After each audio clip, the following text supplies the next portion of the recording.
So now let's spice it up a little and go to, and do some dimensional arrays work. Okay, so the last array, the last type of arrays will be the multi-dimensional ones.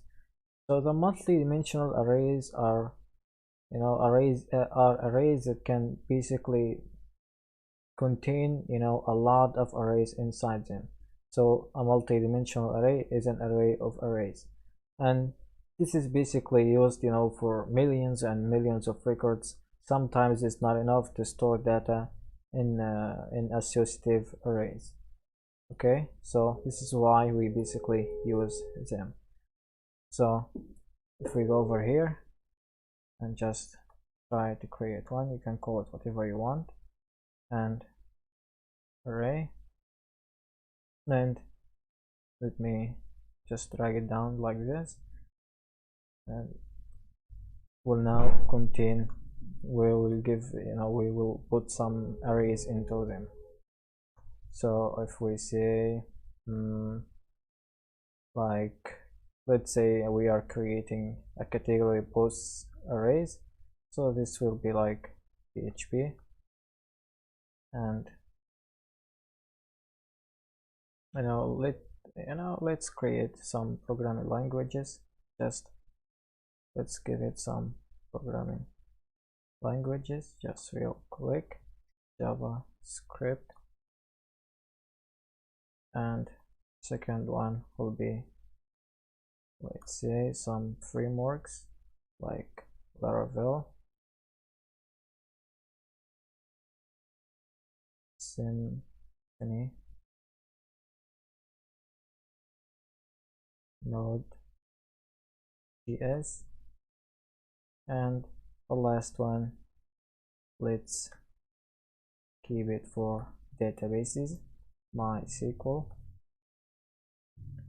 or MySQL as you want to say it, and this one, let me say MongoDB, CouchDB, just like that.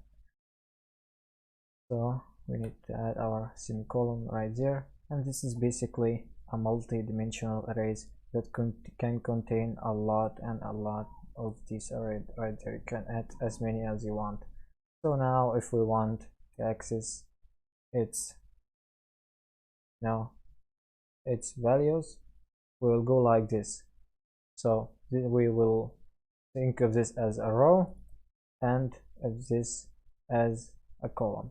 Okay, now we need to start with the column first, so we can actually specify the array we want to execute the data from. So we will go like this, like down, and then we will go like this to the right. Okay, I think this is, clarify it a little.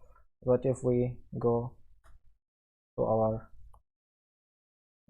arrays, right, like we don't need this, we are going to access it with our numbers. So this one will start with a 0. Okay, as you might guessed, this one will start the first one, which is a 0, and we will snap the first value right there. If we change this to 1, this will snap the second data right there. So 0 stands for the number of the array itself, but 1 here, stands for or represent the value inside the array itself. So if we go out, if we just try to output this, let's say, okay, let me just comment all of these out.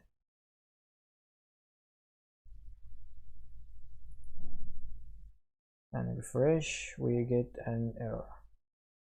Okay, expecting variable to variables, or actually we need to type in the name of the variable, sorry, and refresh back, we get now Java.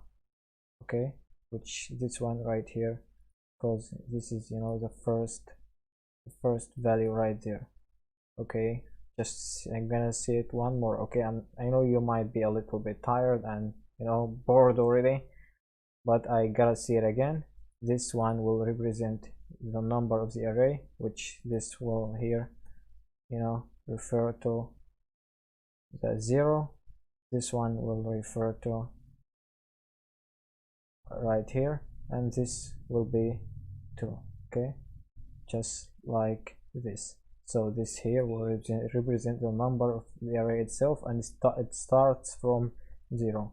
And, you know, the second one right there, or the second value in, you know, in these braces, or in these brackets, will refer to the value inside the array itself.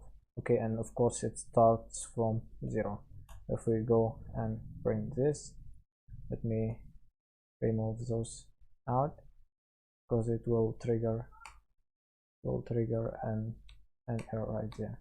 Okay, this will print PHP, and as you can see, it print PHP. So let's, you know, choose a second one. We are going to change this to the first. Okay, this is supposed to be the second, but as I said, arrays start with 0, and this right here will get the number of the value of these values right there, which also starts from 0. If we leave it at 0, it will get Laravel right there. But let's say we want Node.js.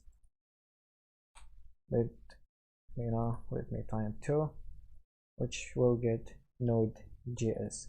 Now to the last example of this video.